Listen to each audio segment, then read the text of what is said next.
आप सभी का स्वागत है हमारे चैनल कॉमर्स जुगाड़ पर। और कैसे हैं आप लोग? उम्मीद करता हूँ आप लोग अच्छे होंगे और बता दूँ मैं भी अच्छा हूँ। तो चलिए आज हम पढ़ते हैं हमारा चैप्टर नंबर 6 जो बैंकिंग था मैक्रो इकोनॉमिक्स का क्लास 12th के लिए। उसका एक पार्ट हमने पहले कंप्लीट कर दिया। सेकंड पार्ट हम उसको देखेंगे। आप अगर आपने फर्स्ट पार्ट नहीं देखा तो आप पहले फर्स्ट पार्ट देखो, उसके बाद सेकंड देख लेना, ठीक है। तो ये उसका सेकंड पार्ट है। हमने इस चैप्टर को 2 वीडियो में कंप्लीट करने की सोची थी। आज हम सेकंड वाला पार्ट रिकॉर्ड कर रहे हैं। तो ठीक है, चलिए स्टार्ट करते हैं। तो हमारा ये वैसे तो पॉइंट आता है सेंट्रल बैंक का। सेंट्रल बैंक मैंने बताया था आप लोगों को, हमारा सेंट्रल बैंक, हर देश का एक सेंट्रल बैंक होता है जिसको वो देश अथॉरिटी देता है नोट इश्यू करने की। हमारे देश में सेंट्रल बैंक है आरबीआई, जिसको हमारे भारत की जो गवर्नमेंट है उसने अथोराइज किया हुआ है नोट इश्यू करने के लिए, करेंसी इश्यू करने के लिए, नोट छापने के लिए, ठीक है। आप कंपटीशन नहीं कर सकते हैं गवर्नमेंट से कि देखो हम खाली बैठे हैं, बहुत सारे आपका काम है तो आपका काम बटा देते हैं, हम थोड़े नोट छाप देते हैं आपके लिए। नहीं भैया नहीं, आप नोट नहीं छाप सकते हैं। ये काम सिर्फ उसी का है, उस पर उसी की मोनोपोली, उसी का एकाधिकार है, वही कर सकता है ये काम खाली, ठीक है। तो सेंट्रल बैंक बता दिया मैंने। सेंट्रल बैंक वो अपेक्स बैंक होता है। इसने क्या लिखा डेफिनेशन देखो, the central bank is an apex bank that control the entire banking system of a country. एक देश के सारे बैंकिंग सिस्टम को कंट्रोल करने वाला अपेक्स बैंक ही सेंट्रल बैंक कहलाता है, ठीक है। तो बता दिया मैंने सेंट्रल बैंक कौन सा है। अभी बात करते हैं सेंट्रल बैंक के काम क्या क्या होते हैं जनरली, सेंट्रल बैंक के फंक्शंस क्या क्या होते हैं, ही सेंट्रल बैंक कहलाता है, ठीक है। तो बता दिया मैंने सेंट्रल बैंक कौन सा है। अभी बात करते हैं सेंट्रल बैंक के काम क्या क्या होते हैं जनरली, सेंट्रल बैंक के फंक्शंस क्या क्या होते हैं। पढ़ते हैं इसको, देखो अपन, आप सोचो सेंट्रल बैंक के काम क्या क्या होंगे। सेंट्रल बैंक मतलब कोई ऐसा बैंक, बड़ा बैंक जिसके पास सारी मॉनेटरी कंट्रोल है, जिसके पास सारा पैसे वाला सारा कंट्रोल, इकोनॉमिक कंट्रोल सारा उसके पास में है। भाई किसको क्या पैसा देना है, क्या करेंसी को कम वैल्यू, कम उसकी वैल्यू कम ज़्यादा करनी है, वो सब उनके हाथ में। तो जनरली इनका काम क्या क्या, फंक्शंस क्या क्या है इनका।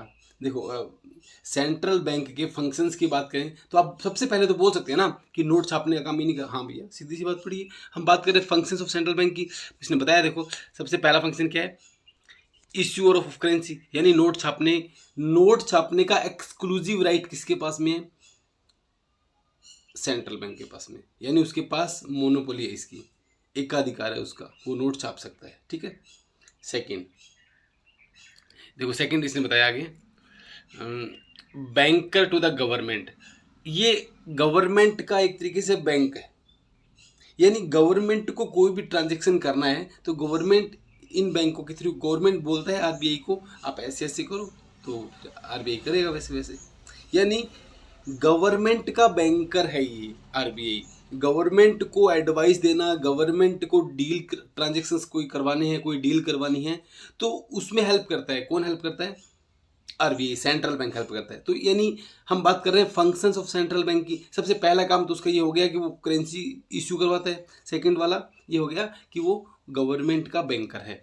देखो इसने लिखा हुआ है बैंकर टू द गवर्नमेंट, ये गवर्नमेंट का बैंकर है क्योंकि ये सारे ट्रांजेक्शन्स को हैंडल करता है, फैसिलिटेट करता है और day to day financial operation है उसमें गवर्नमेंट की हेल्प करता है, ठीक है। गवर्नमेंट की जो ट्रेजरीज वगैरह होती है उसमें सबका कंट्रोल इसके पास में होता है, ठीक है। सेकंड वाला इसने बताया एजेंट टू द गवर्नमेंट, ये गवर्नमेंट एजेंट भी है कि गवर्नमेंट को जब जब फाइनेंशियल नीड होती है कोई भी चीज़ों की तो उसके लिए सारा जुगाड़ अरेंजमेंट कौन करता है, आपका सेंट्रल बैंक करता है, ठीक है।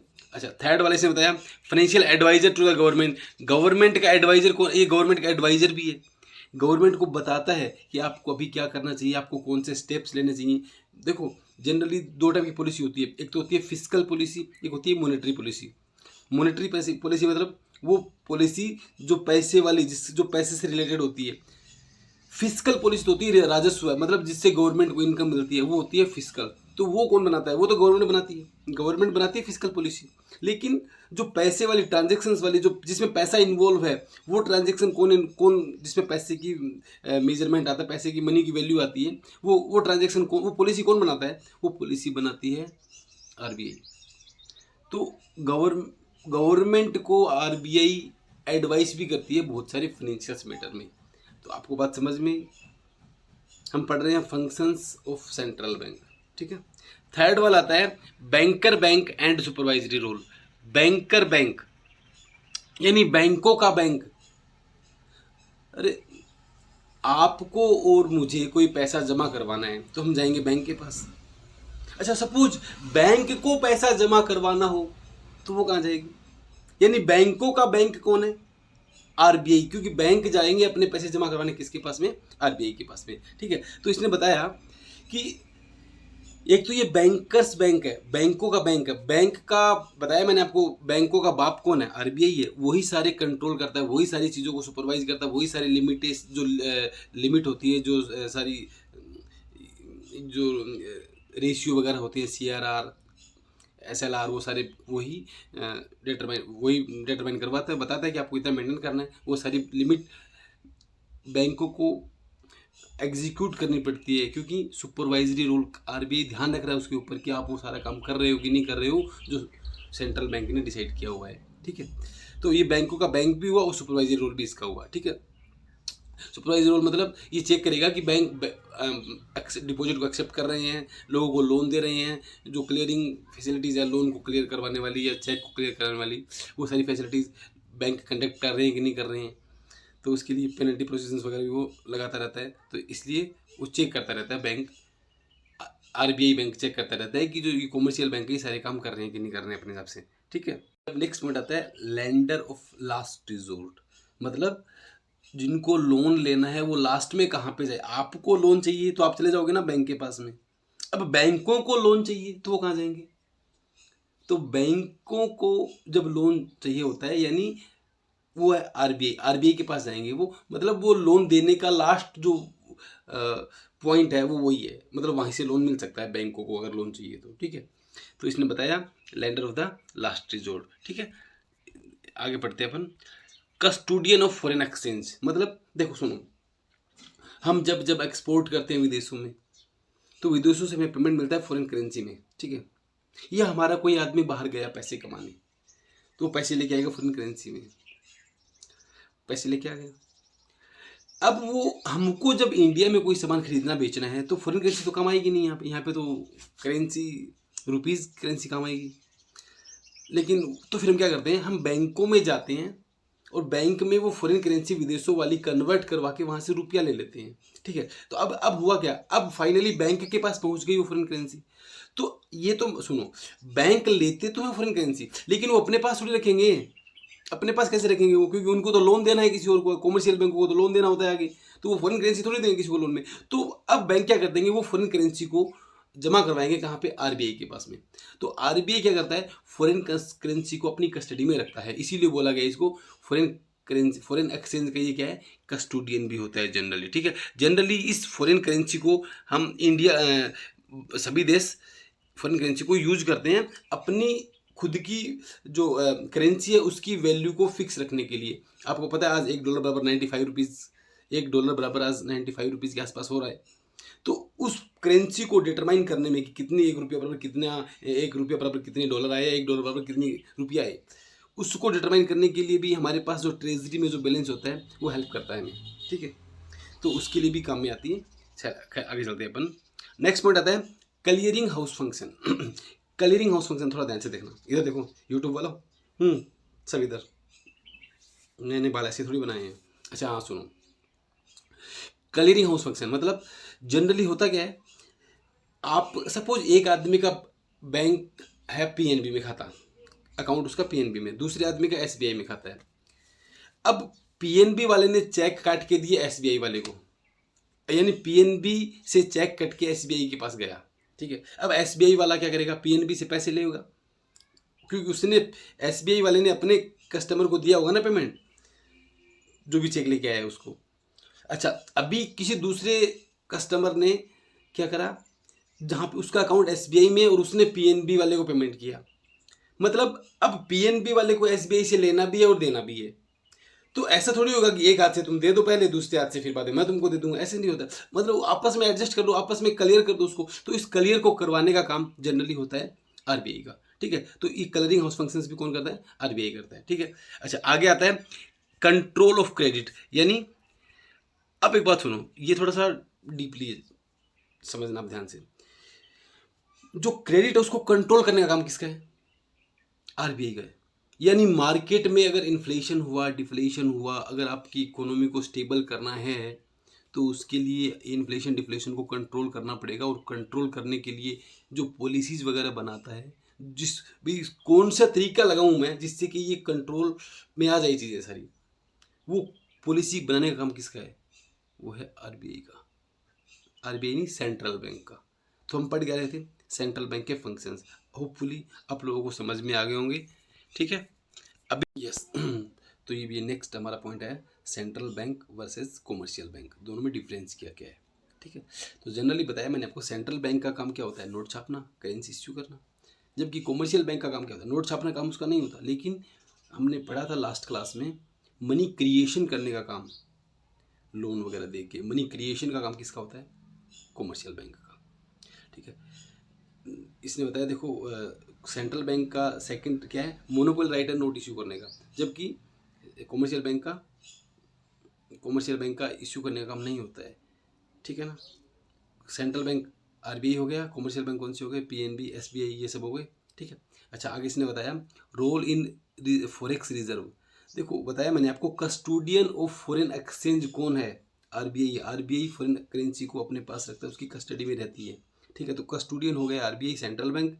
जबकि सेंट्रल बैंक खरीदता है उसको, लेकिन उसका कस्टोडियन नहीं है, सेल परचेज करता है उसके अंदर, वो अपने प्रॉफिट के लिए करता है। ठीक है ना, वो उसका कस्टोडियन तो नहीं है। और लास्ट वाली बात आती है, सेंट्रल बैंक जनरली काम करता है एक इकोनॉमी को स्टेबल करने के लिए, उसकी ग्रोथ के लिए, भी कैसे उसके बेटरमेंट के लिए काम करता है। ठीक है, जबकि कॉमर्शियल बैंक ये सिर्फ अपने प्रॉफिट का काम करते हैं, अपने प्रॉफिट के लिए काम करते हैं ये सब। तो ये समझ में आ गया आपका डिफरेंस इनके। ठीक है, चलिए आगे चलते हैं। यस, ये हमारा जो टॉपिक आया है, control of money supply by the central bank, ये सबसे इम्पोर्टेंट टॉपिक होता है इस चैप्टर का। इस पॉइंट में से जनरली आपके एमसीक्यू भी बनते हैं और बड़े क्वेश्चंस भी इसमें से बनते हैं। ठीक है, तो आपको ये थोड़ा इस पर स्टार मार्क लगा देना है। ठीक है, तो अपन पढ़ते हैं अभी इसको कि क्या क्या उसके पास मनी सप्लाई को कंट्रोल करने के क्या क्या उसके पास तरीके होते हैं। ठीक है, तो देखो जनरली ब्रॉडली इसको क्लासीफाई किया गया दो हिस्सों में, क्वांटिटिव इंस्ट्रूमेंट्स और क्वालिटेटिव इंस्ट्रूमेंट्स। क्वांटिटिव का मतलब जहाँ पे न्यूमेरिकल्स में कुछ चीज़ें आती, कुछ चीज़ें आएंगी, बताएंगी आपको कि आपको ऐसे ऐसे ऐसे रखना है, इतना परसेंट रखना है, वो सब क्या आएंगी? क्वांटिटिव में आएंगे। और क्वालिटेटिव का मतलब आप उसमें नंबर नहीं है, लेकिन उसको आपको अपनी जनरल समझ के अनुसार उसको समझना है, नॉर्मल उसकी सोच, एक ह्यूमन समझदार आदमी कैसे काम करता है उस हिसाब से काम करना है आपको। तो ये आएंगी सारी क्वालिटेटिव में। तो अपन बात करते हैं सबसे पहले क्वांटिटिव की। क्वांटिटिव इंस्ट्रूमेंट्स कौन से होते हैं? ठीक है, चलिए आगे चलते हैं। इसने बताया देखो, क्वांटिटिव इंस्ट्रूमेंट्स जो होते हैं वो bank rate, repo rate, reverse repo rate, ये सब होती है। आपने इन सब के बारे में सुना होगा, होती क्या है ये, इसके बारे में हम समझेंगे अभी। ठीक है, तो सबसे पहले बात करते हैं क्वांटिटिव इंस्ट्रूमेंट्स की। देखो इसने बताया क्वांटिटिव इंस्ट्रूमेंट्स का मतलब those instruments of credit control which focus on the overall supply of the money in the economy। एक इकोनॉमी में मनी कितनी सप्लाई हो रही है उसको कंट्रोल करने के लिए क्वांटिटिव इंस्ट्रूमेंट्स। कंट्रोल कैसे? देखो मार्केट में इन्फ्लेशन ज़्यादा हो गया या मार्केट में डिफ्लेशन हो गया, उसको कैसे कंट्रोल करेंगे? उसको कंट्रोल करने के लिए बताया इसने क्वालिटेटिव और क्वांटिटिव दो होते हैं। तो क्वांटिटिव कौन से मेजरमेंट होते हैं, कौन से तरीके होते हैं, उसकी बात करते हैं। सबसे पहले आया बैंक रेट। बैंक रेट क्या होती है? बैंक जो रेट लगा, नहीं नहीं नहीं नहीं नहीं ऐसे मत सोचना, ध्यान दो पहले। बैंक रेट होती क्या है सुनो, क्या लिखा इसने पहले देखो, bank rate refer to the rate of interest at which the RBI lend money. RBI loan देता है, आरबीआई लोन देता है। आप आरबीआई के पास लोन लेने नहीं जाते हैं, तो कौन जाता है उसके पास? बैंक जाते हैं, कॉमर्शियल बैंक जाते हैं आरबीआई के पास लोन लेने।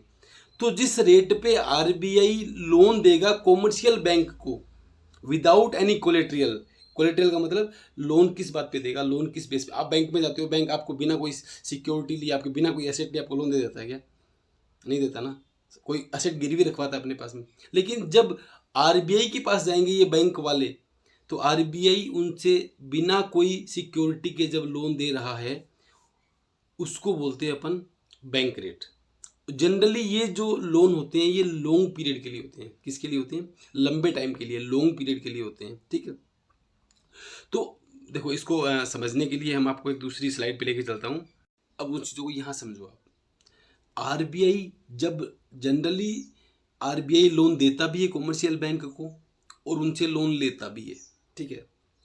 अब देखो, RBI gives loan to commercial bank. जब आरबीआई लोन देता है कॉमर्शियल बैंक जैसे पीएनबी हो गया, एसबीआई हो गया, देना बैंक हो गया, और जो भी बैंक होगा आपके दिमाग में आते हैं वो सारे बैंक, जब उन बैंकों को आरबीआई लोन देता है तो दो टाइप के लोन देता है। एक तो लॉन्ग पीरियड के लिए, एक होता है शॉर्ट पीरियड के लिए। लॉन्ग पीरियड मतलब लंबे टाइम के लिए।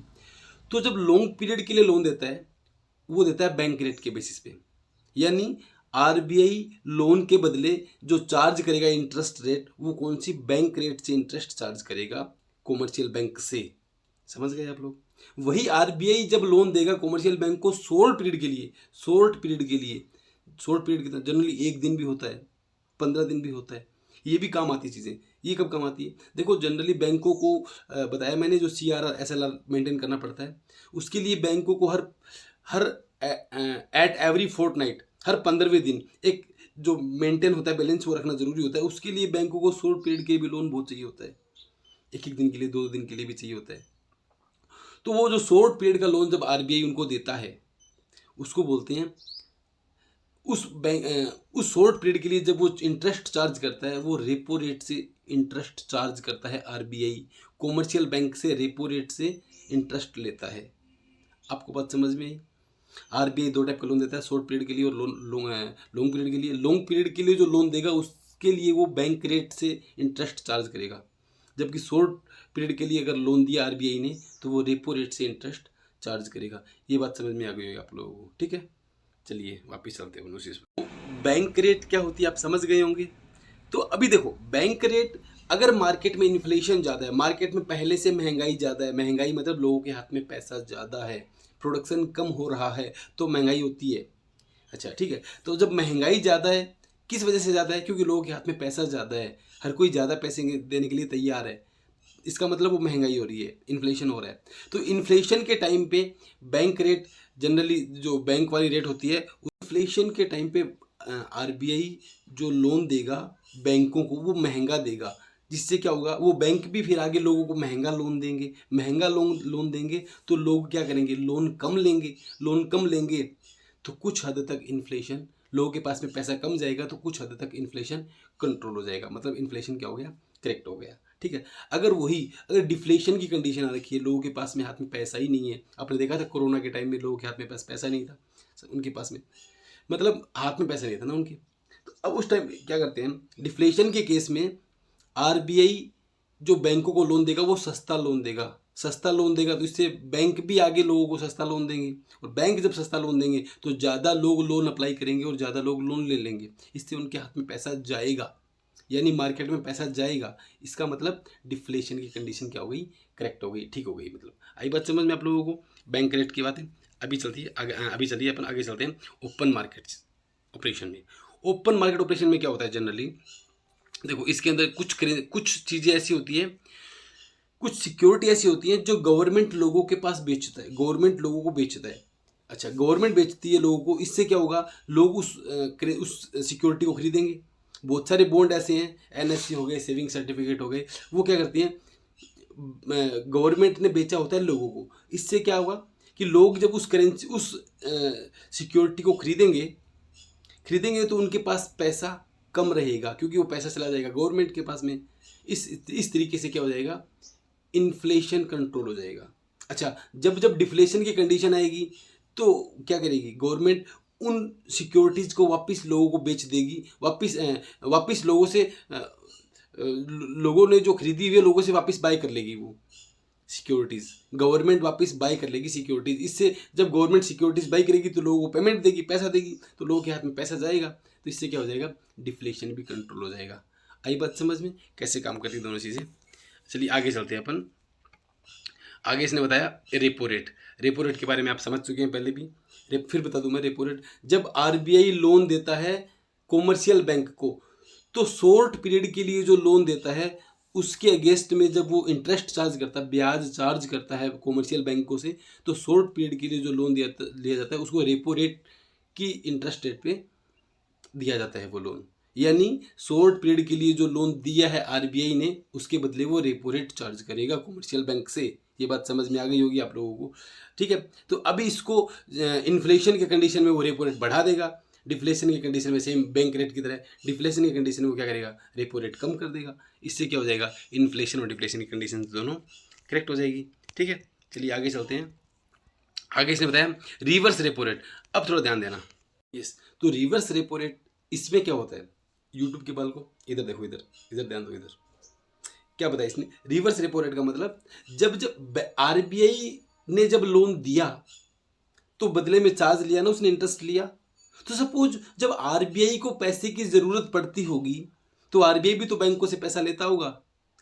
तो जब आरबीआई इंटरेस्ट चार्ज कर रहा है लोन देने पर, तो वो जब लोगों से लोन लेगा, बैंकों से लोन लेगा, तो बदले में उसको इंटरेस्ट भी तो देगा वापस।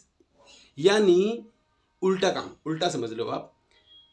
जब कॉमर्शियल बैंक लोन देंगे आरबीआई को तो बदले में वो चार्ज लेंगे, बदले में इंटरेस्ट लेंगे, इंटरेस्ट लेंगे, तो ये उल्टा काम हो गया ना। यानी आरबीआई ने जब पैसा दिया था तो उसने वो बैंक रेट या रेपो रेट वाला इंटरेस्ट चार्ज किया था। अभी आरबीआई खुद इंटरेस्ट देगा तो वो देगा रिवर्स रेपो रेट पर। क्या देगा, रिवर्स रेपो रेट पर।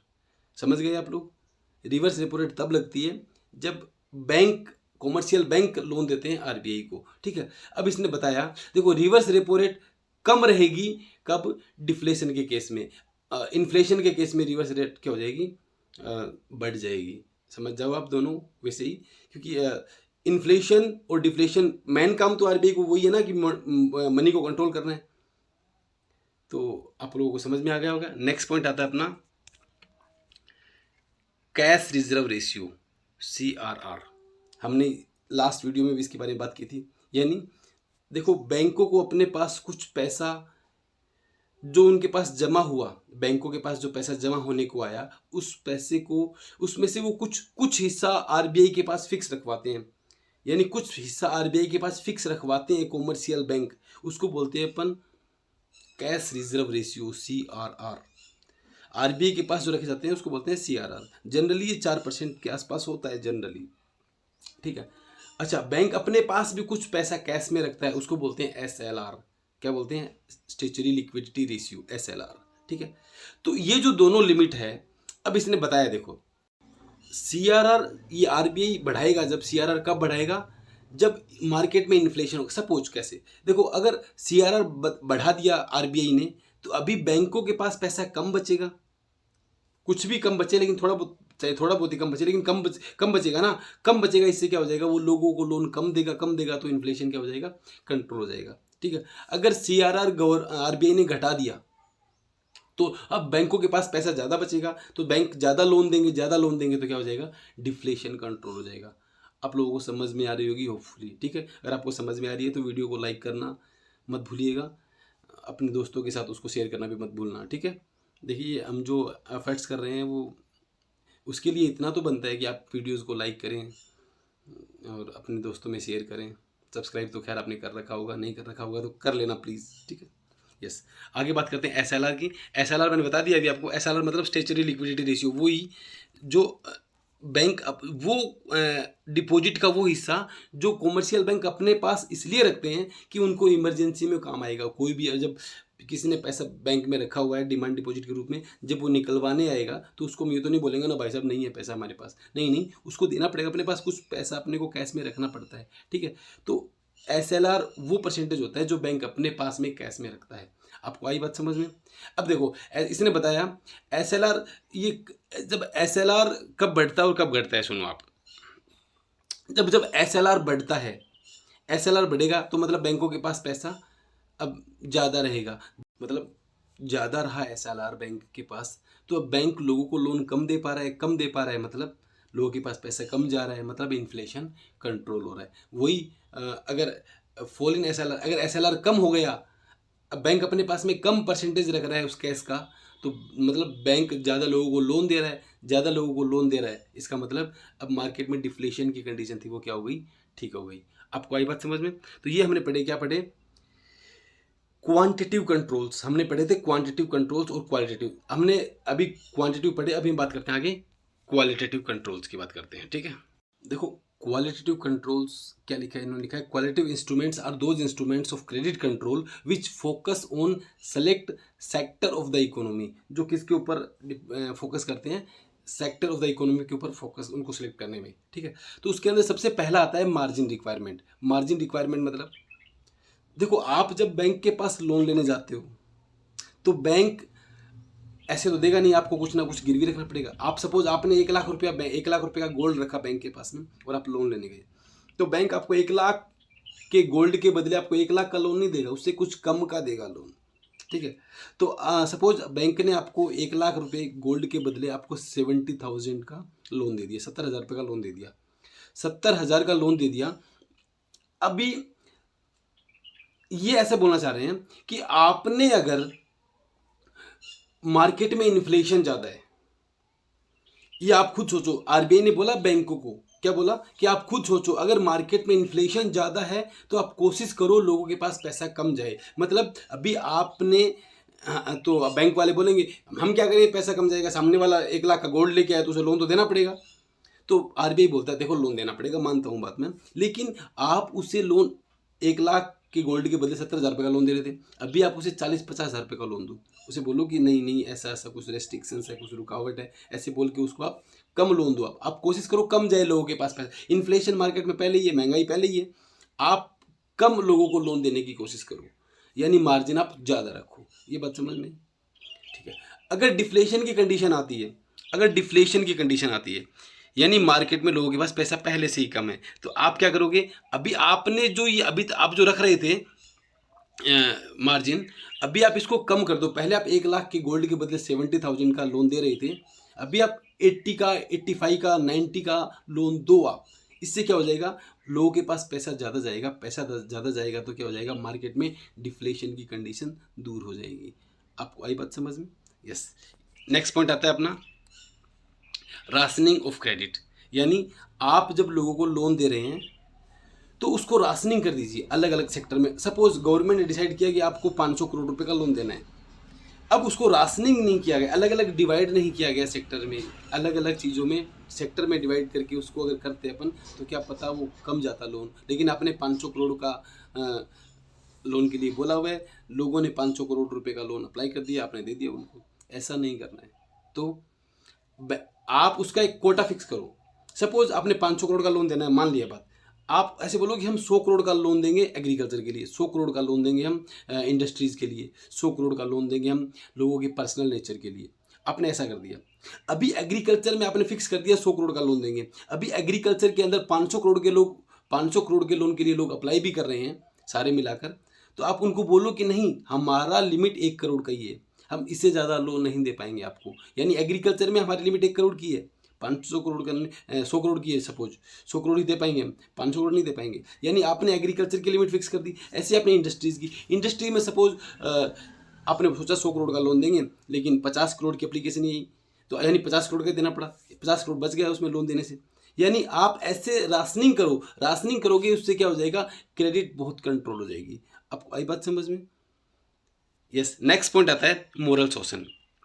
मतलब आरबीआई क्या बोलता है कि हे बैंको सुनो, एक नॉर्मल इंसान की तरह तुम्हारा एक मोरल ड्यूटी बनती है, नैतिक कर्तव्य बनता है तुम्हारा, क्या कि तुम एक नॉर्मल तरीके से सोचो कि जब जब मार्केट में पैसा ज़्यादा हो, जब जब मार्केट में पैसा ज़्यादा हो, तब तब तुम लोगों को पैसा कम देने की कोशिश करो। ये तुम्हारी मोरल ड्यूटी है। हम जब तक गाइडलाइन इश्यू करेंगे, आरबीआई वाले बोल रहे हैं, हम जब तक गाइडलाइन इश्यू करेंगे तब तब तो टाइम हो जाएगा ना बहुत कुछ। तुम्हें तो पहले से बहुत पता होगा तुम्हारे पास आसपास की चीज़ें हैं, तो तुम कोशिश करो कि मार्केट में इन्फ्लेशन ज़्यादा है तो लोगों को लोन कम दो। अगर मार्केट में डिफ्लेशन ज़्यादा है तो तुम लोगों को लोन ज़्यादा दो।